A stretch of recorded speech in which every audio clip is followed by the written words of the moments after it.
Previous వీడియోలో జీవావరణ వ్యవస్థలో ప్రాథమిక అంశాల్లో భాగముగా కాంతి ఒక కారకముగా ఎలా ఉంటుందో, ఎలా పనిచేస్తుందో, జీవులపై ఎలా ప్రభావం చూపుతుందో డిస్కస్ చేసాం. మరి ఈ వీడియోలో ప్రాథమిక అంశాలైన కాంతి, ఉష్ణోగ్రత, మృత్తిక, పీడనం వీటిలో భాగముగా ఉష్ణోగ్రత జీవావరణ వ్యవస్థపై ఏ విధంగా ప్రభావం చూపుతుందో ఒకసారి డిస్కస్ చేద్దాం. క్లియర్ కదండి? ఉష్ణోగ్రత కరెక్ట్గా అబ్జర్వ్ చేయండి. ఉష్ణోగ్రత వేడి తీవ్రతను తెలియజేసే ప్రమాణమే ఉష్ణోగ్రత అండి. మరి ఉష్ణోగ్రత అనేది అన్ని ప్రాంతాలలో ఒకే విధముగా ఉండదు, వ్యత్యాసాలను కలిగి ఉంటుంది. ఫర్ ఎగ్జాంపుల్, భూమధ్య రేఖ నుండి ధ్రువాల వైపు పోయే కొలది ఉష్ణోగ్రత అనేది తగ్గుతుందండి. మరి పర్వతాల నుండి కానీ, సముద్ర మట్టము నుండి కానీ ఎత్తుకు పోయే కొలది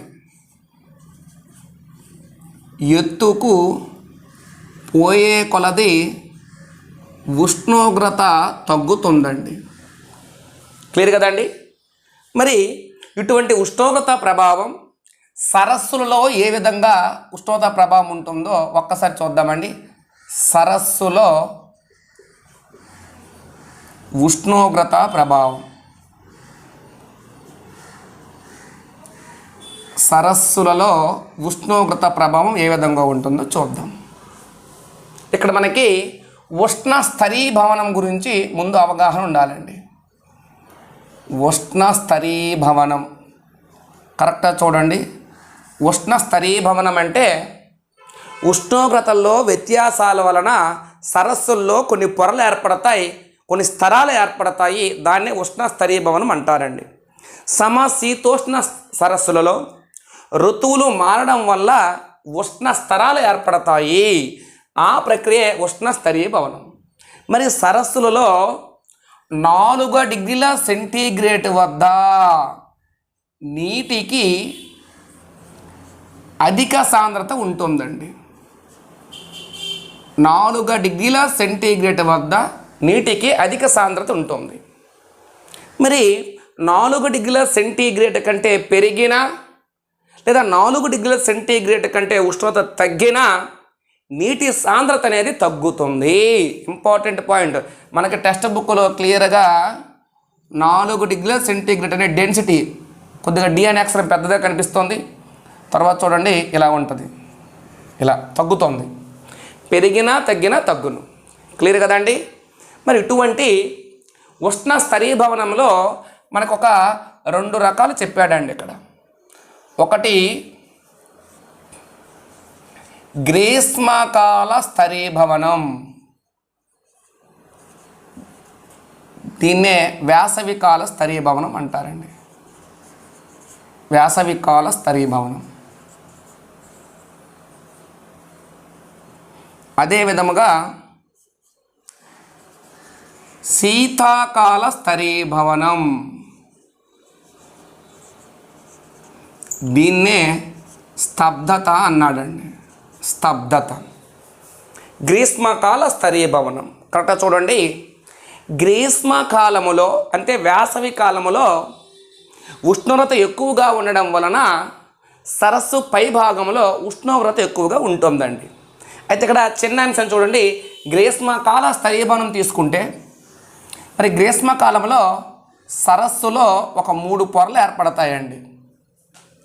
పైన ఉండే ఈ పొరను ఎపిలిమ్నియాన్ పొర అంటారండి. ఎపిలిమ్నియాన్ లేదా లిమ్నయాన్. మధ్యలుండే పొరను మెటాలిమ్నియాన్ అంటారండి. అడుగు భాగాన ఉండే పొరను హైపోలిమ్నియాన్ అంటారండి. అంటే ఇక్కడ ఎపిలిమియన్లో సుమారు 21 డిగ్రీల సెంటీగ్రేడ్ ఉంటుంది ఉష్ణోగ్రత. ఈ మధ్య భాగంలో ఒక 9 డిగ్రీలు ఉంటుంది. కింద భాగంలో 4 నుంచి ఒక 7 డిగ్రీల సెంటీగ్రేడ్ ఉష్ణోగ్రత ఉంటుందండి. అంతే గ్రీష్మకాలంలో ఇలా సరస్సుల్లో 3 పొరలు ఏర్పడతాయి. మరి వేసవికాలం మీద గ్రీష్మకాలంలో ఉష్ణోగ్రత ఎక్కువగా ఉండడం వల్ల ఎపిలిమ్నియాన్ పొరలో 21 నుంచి 25 డిగ్రీల సెంటీగ్రేడ్ ఉష్ణోగ్రత నమోదవుతుందండి. మరి 4 డిగ్రీల కంటే ఉష్ణోగ్రత పెరిగింది కాబట్టి అక్కడ సాంద్రత అనేది తగ్గిపోతుందండి, నీటి సాంద్రత తగ్గుతుంది.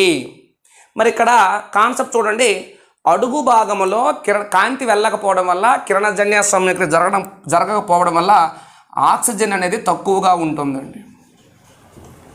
ఆక్సిజన్ తక్కువగా ఉండి పోషకాలు అనేవి ఎక్కువగా ఉంటాయండి. పై భాగంలో రివర్స్గా ఉంటుంది, ఆక్సిజన్ ఎక్కువ, పోషకాలు తక్కువగా ఉంటాయి. అయితే ఇప్పుడు చూడండి, మరి ఇక్కడ ఉష్ణోగ్రత ఎక్కువగా ఉంది. కాన్సెప్ట్ చూడండి, ఉష్ణోగ్రత ఎక్కువగా ఉంది కాబట్టి నీటి సాంద్రత తగ్గింది. మరి ఎప్పుడైతే వేసవి కాలం తరువాత మనకి శరదృతుకాలం వస్తుందండి. శరదృతుకాలం, దీన్నే ఆకురాలు కాలం అంటారండి. ఈ ఆకురాలు కాలం రాగానే ఎపిలిమ్నియాన్ పొరలో ఉష్ణోగ్రత 4 డిగ్రీల సెంటీగ్రేడ్కి తగ్గిపోతుందండి. అలా తగ్గిపోయినప్పుడు నీటి సాంద్రత అధికమై నీటికి బరువు ఎక్కువ అవుతుంది. ఆ బరువు ఎక్కువడం వల్ల సరస్సు పైపొర అనేది సరస్సు పైపొరలో నీరు కిందకి కుంగుతుందండి, కిందకు వస్తుంది. కాన్సెప్ట్ చూడండి, అప్పుడు ఏమవుతుంది, కింది భాగంలో నీరు పైకి వెళ్తుందండి. ఈ విధముగా ఉష్ణోగ్రత 4 డిగ్రీల సెంటీగ్రేడ్కి రాగానే ఇలా నీరు తారుమారవుతుందండి. అప్పుడు సరస్సు మొత్తం ఒకే ఉష్ణోగ్రత మెయింటైన్ అవుతుంది. ఆ విధంగా మెయింటైన్ అవ్వడం వల్ల పోషకాలు, ఆక్సిజన్ సరస్సు మొత్తం సమగాఢతలో ఉంటాయి. అంటే పైన అధిక స్థాయిలో ఉండే ఆక్సిజన్ కింది భాగానికి, కిందన అధికంగా ఉండే పోషకాలు పై పొరకు వెళ్ళి సరస్సు మొత్తం ఒకే ఉష్ణోగ్రత, ఒకే రకమైన పోషకాలు, ఇటువంటి ఆక్సిజన్ గాఢత సమానంగా ఉంటుంది. ఈ ప్రక్రియనే శరదృతుకాల లేదా ఆకురాలు తారుమారు అంటారండి. చాలా ఇంపార్టెంట్ పాయింట్. దీన్నే శరదృతుకాల తారుమారు లేదా ఆకురాలు కాల తారుమారు అని పిలవడం జరుగుతుంది. Very very very important point. Clear కదండి. శీతాకాల స్తరీభవనం లేదా స్తబ్దత. మరి శరదృతుకాలం, ఆకురాలు కాలం తర్వాత వచ్చేదే శీతాకాలం. మరి ఈ శీతాకాలంలో యాక్చువల్గా సరస్సులో 2 రకాల పొరలే కనిపిస్తాయండి. పైన మంచుతో ఘనీభవించిన పొర, కింద నార్మల్ పొర అండి. అయితే ఇక్కడ కాన్సెప్ట్ చూడండి, శీతాకాలంలో ఉష్ణోగ్రత బాగా తగ్గడం వల్ల పై పొర ఘనీభవించి ఉంటుంది, దాని కింద పొర 4 డిగ్రీల సెంటీగ్రేడ్ మెయింటైన్ అవుతూ ఉంటుందండి. కాన్సెప్టే చూడాలి, 4 డిగ్రీల సెంటీగ్రేడ్ మెయింటైన్ అవుతూ ఉంటుంది. ఇక్కడ జలచర జీవులు నివసించడానికి అనుకూలమైన వాతావరణం ఉంటుంది. అక్కడ కొన్ని బ్యాక్టీరియాలు ఉంటాయి, వాటి ఆక్సిజన్ వినియోగం తక్కువగా ఉండడం వల్ల హైపాక్సియా స్థితికి గురి కావు. ఇక్కడ పాయింట్ చాలా ఇంపార్టెంట్.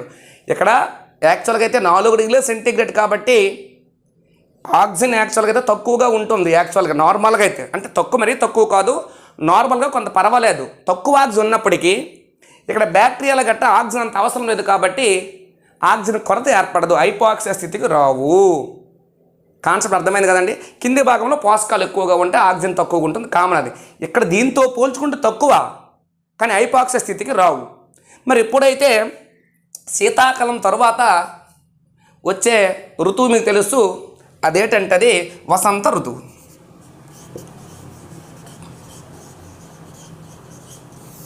వసంత ఋతువులో ఈ సరస్సు పైన చూడండి ఘనీభవించిన పొర ఉంది కదండి, ఆ ఘనీభవించిన పొర అనేది మారిపోయి ఆ పై భాగంలో 4 డిగ్రీల సెంటీగ్రేడ్ ఉష్ణోగ్రత ఉండడం మొదలవుతుందండి. అప్పుడు ఏమవుతుంది, నీటి సాంద్రత పెరిగి నీరు బరువెక్కి మళ్ళీ లోపలికి పొర కుంగి తారుమారవుతుంది. నీరు తారుమవుతుంది, ఆక్సిజన్ తారుమారవుతుంది, పోషకాలు కూడా తారుమారవుతాయి. ఇటువంటి తారుమారునే వసంత ఋతువు తారుమారు అంటారండి. తారుమారు అంటారు. ఈ విధముగా ఒక సంవత్సరంలో సరస్సుల్లో నీరు 2 సార్లు తారుమారవుతుంది. కాబట్టి ఇటువంటి సరస్సులను డైమిక్టిక్ సరస్సులు అంటారండి. డైమిక్టిక్ సరస్సులు అంటారు. కాన్సెప్ట్ చూడండి, ఇక్కడ గ్రీష్మకాల స్తరీభవనంలో 3 పొరలు, శీతాకాల స్తరీభవనంలో 2 పొరలు ఏర్పడితే ఘనీభవించిన పొర, కింద పొర. మరి ఇక్కడ గ్రీష్మకాల స్తరీభవనంలో మెటాలిమియన్ పొర చూడండి, ఇక్కడ నుంచి 1 మీటరు లోతుకి వెళ్ళే కొలది 1 డిగ్రీ సెంటీగ్రేడ్ తగ్గుతుందండి ఉష్ణోగ్రత. లోపలికి పోయే కొలది 1 డిగ్రీ సెంటీగ్రేడ్ తగ్గుతుంది, కాబట్టి ఇక్కడ 4 డిగ్రీలు ఉంది. క్లియర్ కదండి. ఇది సరస్సులలో ఉష్ణోగ్రత ప్రభావం. నెక్స్ట్ ఉష్ణోగ్రత యొక్క జీవ ప్రభావాలు. ఉష్ణోగ్రత యొక్క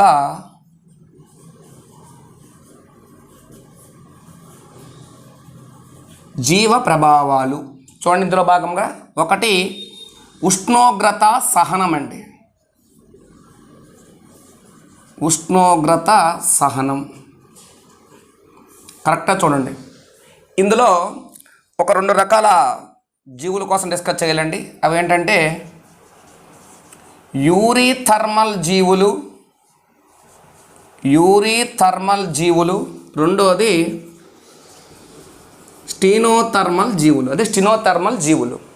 యూరిథర్మల్ జీవులు అంటే అధిక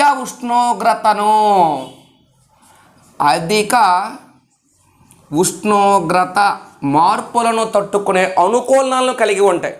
అధిక ఉష్ణోగ్రత మార్పులను తట్టుకునే అనుకూలనాలు కలిగి ఉండే జీవులనే యూరిథర్మల్ జీవులు అంటారు. మరి అల్ప ఉష్ణోగ్రత మార్పులను తట్టుకోవడానికి కావలసిన అనుకూలనాలు కలిగి ఉండే జీవులే స్టీనోథర్మల్ జీవులు. మరి ఇక్కడ అధిక ఉష్ణోగ్రత మార్పులు తట్టుకునే యూరిథర్మల్ జీవులకు ఉదాహరణ ఉష్ణరక్త జీవులు అంటే పక్షులు, సరీసృపాలండి ఇక్కడ. మరి అల్ప ఉష్ణోగ్రతకి తట్టుకోవడానికి వాటిలో అనుకూల పొందేవి చేపలు, కొన్ని ప్రవాలాలు అండి. ఇంపార్టెంట్ పాయింట్లు. చేపలు, కొన్ని ప్రవాలాలు స్టీనోథర్మల్ జీవులకు ఉదాహరణ. యూరిథర్మల్ జీవులకు ఉదాహరణ ఉష్ణరక్త జీవులు, అవే పక్షులు, క్షీరదాలు అండి. క్లియర్ కదండి. ఇంపార్టెంట్, చాలా ఇంపార్టెంట్. నెక్స్ట్ జీవక్రియలపై ఉష్ణోగ్రత ఎలా ప్రభావం చూపుతుందో చూద్దాం. ఉష్ణోగ్రత జీవక్రియలు అంటారు టెక్స్ట్ బుక్లో. ఎలా ప్రభావం చూపుతుందో చూద్దాం. మరి జీవక్రియలు జరగడానికి ఎంజైములు కొన్ని కావాలి. ఆ ఎంజైములు యొక్క స్వభావాన్ని కానీ ఆ చర్య రేటు పెరగడం తగ్గడం అంతా కూడా ఉష్ణోగ్రతాధీనం ఉంటుందండి. అయితే జీవులు ఏ ఉష్ణోగ్రత వద్ద వాటి జీవక్రియలు అనేవి పతాక స్థాయిలో జరుపుకుంటాయో ఆ ఉష్ణోగ్రతను యుక్తతమ ఉష్ణోగ్రత అంటారండి. కాన్సెప్ట్ చూడండి. యుక్తతమ ఉష్ణోగ్రత అంటే జీవక్రియలు పతాక స్థాయిలో అంటే అధికంగా పతాక స్థాయిలో జరుగుటకు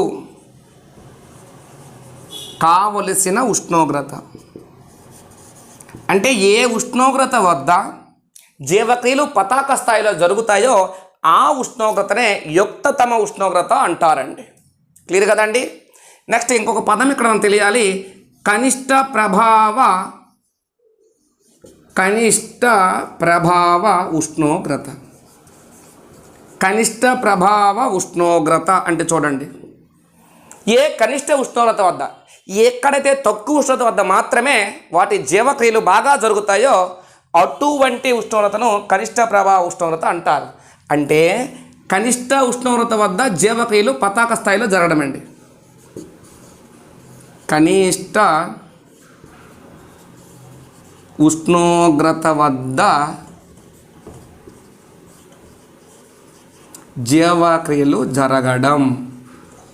మరి ఇటువంటి జీవులకు కనిష్ట ఉష్ణోగ్రత కంటే తక్కువ ఉష్ణోగ్రతకు ప్రభావం చేస్తే అవి నిస్సత్తువ స్థితిలోకి వెళ్ళిపోతాయండి. దాన్నే శీతల స్పృహలేమి అంటారండి. శీతల స్పృహలేమికి గురవుతాయి. పదాలు చూడండి. నెక్స్ట్ గరిష్ట ప్రభావ ఉష్ణోగ్రత. గరిష్ట ప్రభావ ఉష్ణోగ్రత అంటే గరిష్ట ఉష్ణోగ్రత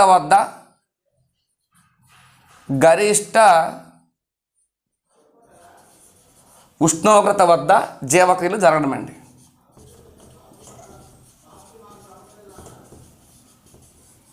గరిష్ట ఉష్ణోగ్రతల వద్ద జీవక్రియలు జరగడం అంటే ఏ ఉష్ణోగ్రత వద్ద పతాక స్థాయిలో జీవక్రియలు జరుగుతాయి అది ఉత్తమ ఉష్ణోగ్రత. కొన్ని జీవులకు కనిష్ట ఉష్ణోగ్రత వద్ద జీవక్రియలు ఎక్కువగా జరుగుతాయి, కొన్ని జీవులు గరిష్ట ఉష్ణోగ్రత వద్ద జీవక్రియలు బాగా జరుపుకుంటాయి. మరి అటువంటి జీవులకు గరిష్ట ఉష్ణోగ్రత కంటే ఎక్కువ ఉష్ణోగ్రతకు కానీ మనం లోను చేసామనుకో అవి నిస్సత్వ స్థితిలోకి వెళ్ళిపోతాయి. దాన్నే ఉష్ణ స్పృహలేమి అంటారండి.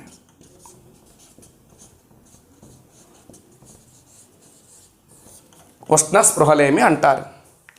ఓకే, నెక్స్ట్ వాంట్ హాఫ్ సూత్రం అండి, చాలా ఇంపార్టెంట్ ఇది. వాంట్ హాఫ్ సూత్రం మోస్ట్ ఇంపార్టెంట్. వాంట్ హాఫ్ సూత్రం ఉష్ణ రసాయన శాస్త్రంలో నోబెల్ బహుమతి వచ్చింది ఇతనికి. వాంట్ ఆఫ్ ఏం చెప్తాడంటే జీవక్రియ రేటుపై ఉష్ణోగ్రత ప్రభావం గురించి చెప్తాడండి. అంటే ఇక్కడ ఉష్ణోగ్రతకు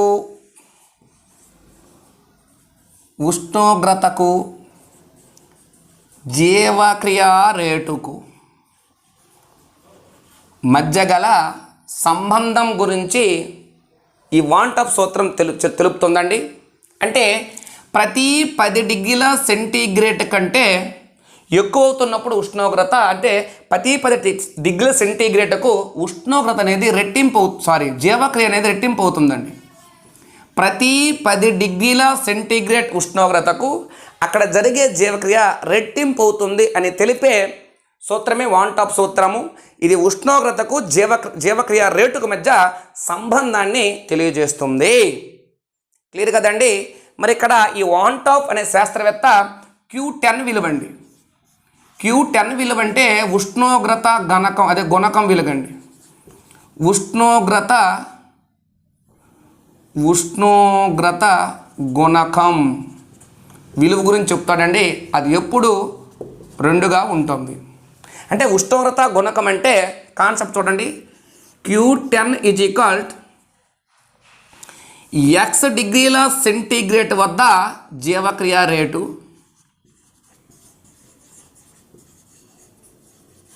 బై x మైనస్ 10 డిగ్రీల సెంటీగ్రేడ్ వద్ద జీవక్రియ రేటు అండి. అంటే x డిగ్రీల సెంటీగ్రేడ్ వద్ద జీవక్రియ రేటుకి x మైనస్ 10 డిగ్రీల సెంటీగ్రేడ్ వద్ద జీవక్రియ రేటుకి మధ్య గల నిష్పత్తిని తెలియజేసేదే Q10 లేదా ఉష్ణోగ్రత గుణకం. దీని విలువ ఎప్పుడు కూడా 2 ఉంటుందండి. ఇది వాంట్ ఆఫ్ సూత్రం. క్లియర్ కదండి. నెక్స్ట్ చూడండి, భ్రమణ రూప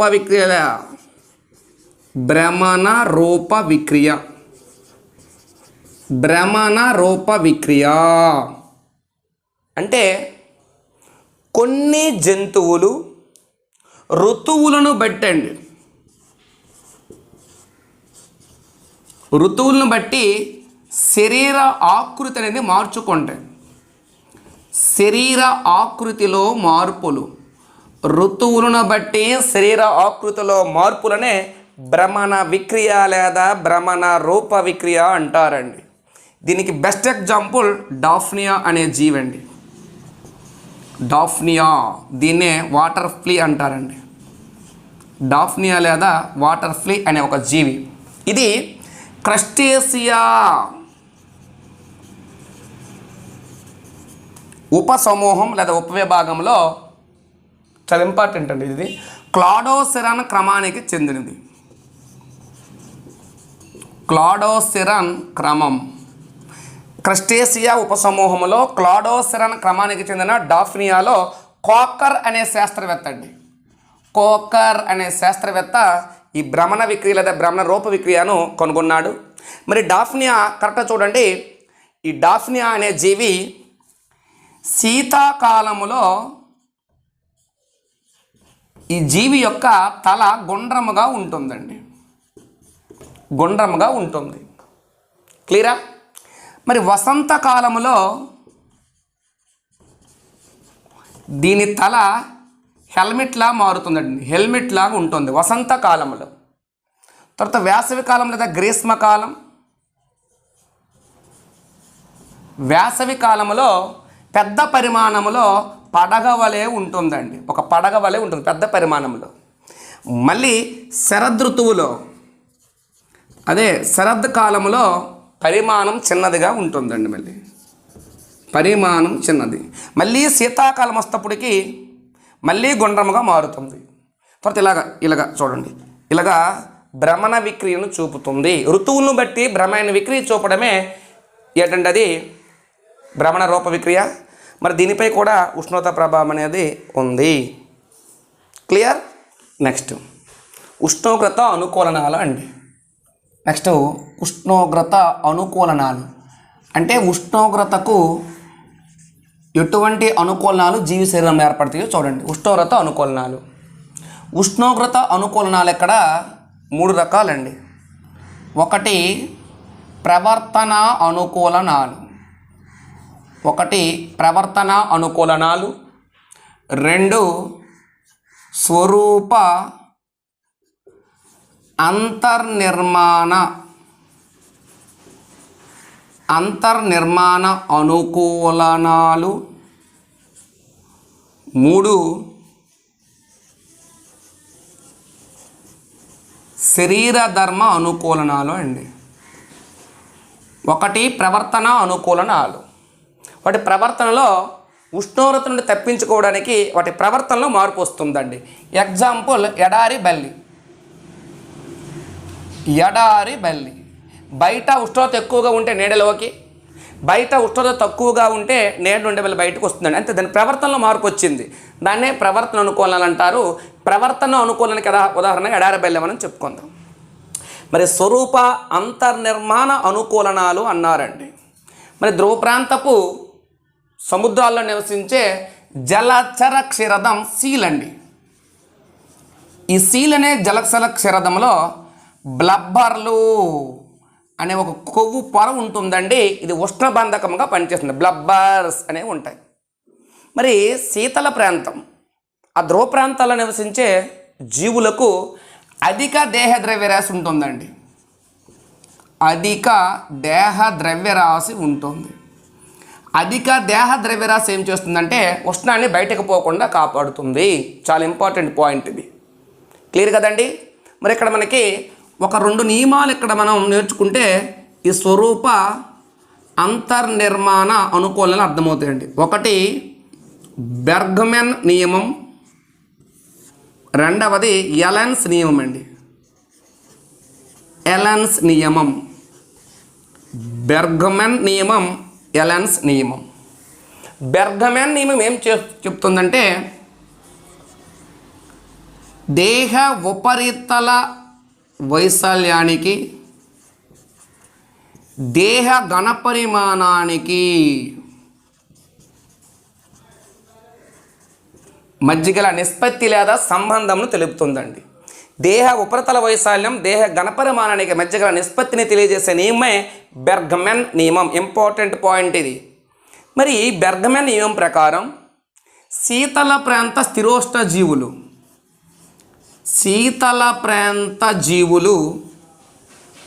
ఈ నిష్పత్తి చూసుకుంటే వీటిలో తక్కువగా ఉంటుందండి. అదే ఉష్ణ ప్రాంత స్థిరోష్ణ జీవులలో ఈ నిష్పత్తి అనేది ఎక్కువగా ఉంటుంది. ఫర్ ఎగ్జాంపుల్ అమెరికా జింక లేదా యురేసియస్ జింక అండి. అమెరికా లేదా యురేసియస్ జింక యొక్క దేహం అవి నివసించే అక్షాంశాన్ని బట్టి మారుతూ ఉంటుందండి. అంటే అవి నివసించే అక్షాంశాన్ని బట్టి వాటి దేహం పెద్దదిగా చిన్నదిగా ఉండడం అనేది ఇక్కడ జరుగుతూ ఉంటుంది. ఒకే జాతి జింక అక్షాంశాన్ని బట్టి దాని దేహ ద్రవ్యరాశి అనేది మారుతుంది. ఎందుకంటే ఉష్ణం బయటకు పోకుండా ఉంచడానికి. క్లియర్ కదండి? మరి స్వీడన్ దేశానికి చెందిన స్వీడన్లో దక్షిణ ప్రాంతపు జింక ఉత్తర ప్రాంతపు జింక దేహ ద్రవ్యరాశి కంటే 15 నుంచి 20% ఎక్కువ దేహ ద్రవ్యరాశిని కలిగి ఉంటుందండి. స్వీడన్ దక్షిణ ప్రాంతపు జింక కంటే ఉత్తర ప్రాంతపు జింక 15 నుంచి 20% ఎక్కువ దేహ ద్రవ్యరాశిని కలిగి ఉండడం జరుగుతుంది. ఉష్ణోగ్రత యొక్క అనుకూలనాలు ఇవి చూడండి ఆ జీవుల్లో. క్లియర్ కదండి? ఇది బెర్గ్మెన్ నియమం. ఎలన్స్ నియమం ఏం చెప్తుందంటే ఉష్ణోగ్రతకు జీవి యొక్క శరీర నిర్మాణానికి మధ్య గల సంబంధాన్ని తెలియజేస్తుంది. శరీరం నుండి భాగాల నిర్మాణం, ఉష్ణోగ్రతకు జీవి శరీర నిర్మాణానికి మధ్య గల సంబంధం తెలియజేసే నియమే ఎలన్స్ నియమం. మరి ఒకసారి చూడండి, ధ్రువ ప్రాంతాలలో, అదే శీతల ప్రాంతం, ధ్రువ ప్రాంతపు నక్క కానీ తీసుకుంటే ఆ ధ్రువ ప్రాంతపు నక్క పేరు మనకి ఇచ్చాడండి, వల్పెస్ లాగోపెస్. వల్పెస్ లాగోపెస్ ధ్రువ ప్రాంతపు నక్క. మరి ఎడారి ప్రాంతపు నక్క చూడండి, ఎడారి ప్రాంతపు నక్క ఉంటుంది, వల్ప్లస్ జరీదా. ఈ 2 రకాల నక్కలండి. మరి ఇవి మరి వాటి జీవి శరీర నిర్మాణం అనేది కొద్ది తేడా ఉంటుందండి ఉష్ణోగ్రతను బట్టి. శీతల ప్రాంతపు లేదా ధ్రువ ప్రాంతపు నక్క యొక్క వల్పెరస్ లగోపస్లో చెవులు, అదేవిధంగా బాహ్య అంగాలండి, అంగాలు చిన్నవిగా ఉంటాయండి. చిన్నవిగా ఉండడం వల్ల ఉష్ణోగ్రత బయటికి వెళ్ళదు. మరి ఎడారి ప్రాంతపు నక్క జరీదాలో చెవులు, అదే చెవులు, చెవి దొప్పలండి యాక్చువల్గా చెవులు, అదేవిధంగా అంగాలు పెద్దవిగా ఉంటాయండి. ఇంపార్టెంట్ పాయింట్లు ఇవి. అంటే ఇక్కడ ఎలాన్స్ నియమం ఏం చెప్తుంది? ఉష్ణోగ్రతకు జీవి శరీర నిర్మాణానికి మధ్యలో సంబంధాన్ని తెలియజేయడం జరిగింది. క్లియర్ కదండి. మరి శరీర ధర్మ అనుకూలనాలు, శరీర ధర్మ అనుకూలనాల్లో ఒక 3 పాయింట్ల కోసం తెలుసుకోవాలండి మనం. సింపుల్ ఇది. నియంత్రణ, అనురూపణ, పాక్షిక నియంత్రణ. పాక్షిక నియంత్రణ లేదా పాక్షిక అనురూపణ, ఏదైనా రైటే. నియంత్రణలో ఇక్కడ నివసించే జీవులను నియంత్రకాలు అంటారండి ఈ పద్ధతిలో. ఇవి అనురూపకాలు. చూద్దాం. ఇవి పాక్షిక అనురూపకాలు లేదా పాక్షిక నియంత్రకాలు. నియంత్రణ అంటే పరిసరాల ఉష్ణోగ్రతను బట్టి తమ దేహ ఉష్ణోగ్రతను అసలు మార్చుకోలేవు, వాళ్ళ సంబంధం లేదు. పరిసర ఉష్ణోగ్రత సంబంధం లేకుండా దేహ ఉష్ణోగ్రతను, ఒకే రకమైన దేహ ఉష్ణోగ్రతను కలిగే జీవులే నియంత్రకాలు. ఆ ప్రక్రియే నియంత్రణ. కాన్సెప్ట్ అర్థమై ఉంటుందండి. ఉదాహరణ ఉష్ణ రక్త జీవులండి, పక్షులు, క్షీరదాలు.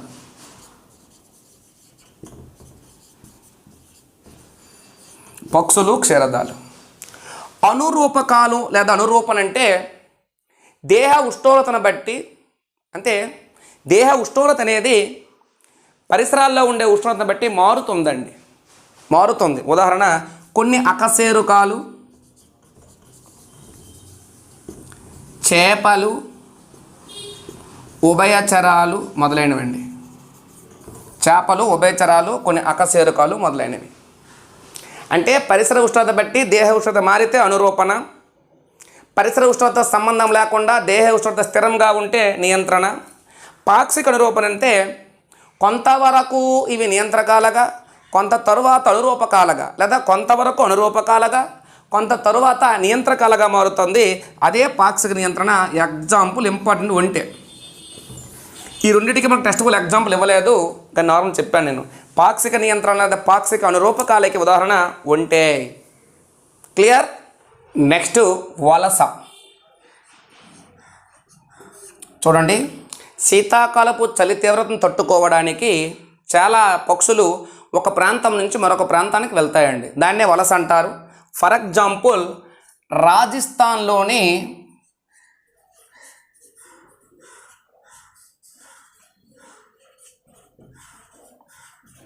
కియోలేడియా గనా జాతీయ పార్క్ అండి. పూర్వం దీని భరతపుర పక్షుల సంరక్షణ కేంద్రం అనేవాడు, ఇప్పుడు జాతీయ పార్క్ అయింది. కియోలేడియా గనా జాతీయ పార్క్ రాజస్థాన్లో ఉంది, అక్కడికి కానీ. మరి పులికాటు సరస్సుకు కానీ, పులికాట్ సరస్సుకు కొన్ని రకాల పక్షులు ఎక్కువగా వలస రావడం జరుగుతుంది. ఇది వలస. ఒకే ఒక పాయింట్ సింపుల్ నేర్చుకోండి. తక్కువ జీవక్రియ రేట్ అండి. నెక్స్ట్ది తక్కువ జీవక్రియ రేటు. అంటే కొన్ని బ్యాక్టీరియాలు అదేవిధంగా శిలీంధ్రాలు. ప్రతికూల పరిస్థితుల్లో మందమైన కవచాలు కలిగిన సిద్ధ బీజాలను ఏర్పరుస్తాయండి. ఈ సిద్ధ బీజాలు అనేది ప్రత్యుత్పత్తి పదార్థం అండి. ఆ మందమైన కవచం కరిగిపోయి తరువాత సిద్ధ బీజాలు బయటకు విడుదలవుతాయి. అంటే ప్రతికూల పరిస్థితులను తట్టుకోవడానికి తక్కువ జీవక్రియలను జరుపుతాయండి. దానితో పాటు మందమైన కవచాల గల సిద్ధ బీజాలను ఉత్పత్తి చేస్తాయి. క్లియర్ కదండి. దీంతో పాటు మనకి సుప్తావస్థ కోసం ఇచ్చాడండి. ఇక్కడ చూద్దాం. గ్రీష్మకాల సుప్తావస్థ, అదేవిధంగా శీతాకాల సుప్తావస్థ. గ్రీష్మకాల శీతాకాల సుప్తావస్థ. శీతాకాల సుప్తావస్థకి మనకిచ్చిన ఎగ్జాంపుల్ ద్రవపు ఎలుగుబంటి అండి. ద్రవపు ఎలుగు. గ్రీష్మకాల సుప్తావస్థకు మనకిచ్చిన ఎగ్జాంపుల్ నత్తలు, చేపలు, ఉభయచరాలు అవేనండి, కప్పలు. అంటే అధిక వేడిని తట్టుకోవడానికి, అధిక వేసవి తీవ్రతలో అధిక వేడిని తట్టుకోవడానికి భూమి లోపలికి వెళ్ళిపోతే అదే గ్రీష్మకాల సుప్తావస్థ. ఒత్తిడిని తట్టుకోవడానికి భూమి లోపలికి వెళ్తే శీతాకాల సుప్తావస్థ, ద్రవపు ఎలుగుబంటి. ఏదేమోని అననుకూల పరిస్థితులు తప్పించుకోవడానికి ఇవి సుప్తావస్థలోనికి వెళ్తున్నాయి. క్లియర్ కదండి. చిట్ట చివరగా ఉష్ణోగ్రత కారకంలో చిట్ట చివరగా డయాపాస్ ఇచ్చాడండి. Important point డయాపాస్. అననుకూల పరిస్థితుల్లో కొన్ని జీవులు పిండాభివృద్ధిని ఆపేస్తాయండి. ఎంత అద్భుతమైన పాయింట్ చూడండి. పిండాభివృద్ధిని ఆపుకుంటాయట. పిండాభివృద్ధి ఆపివేయడం. అననుకూల పరిస్థితులలో పిండాభివృద్ధిని ఆపివేయడాన్నే డయాపాస్ అంటారు. ఇది కొన్ని కీటకాలు, చేపలలో కనిపిస్తుందండి. కొన్ని కీటకాలు, చేపలలో పిండాభివృద్ధి ఇవి ఆపుకుంటాయి. దీన్నే డయాపాస్ అంటారు. ఇది ఉష్ణోగ్రత ఒక కారకముగా జీవవర్ణ వ్యవస్థలో ఎటువంటి ప్రాముఖ్యాన్ని సంతరించుకుందో డిస్కస్ చేసామండి. ఓకేనండి. నెక్స్ట్ వీడియోలో ఇంకొక కారకమైన నీరు కోసం డిస్కస్ చేద్దాం.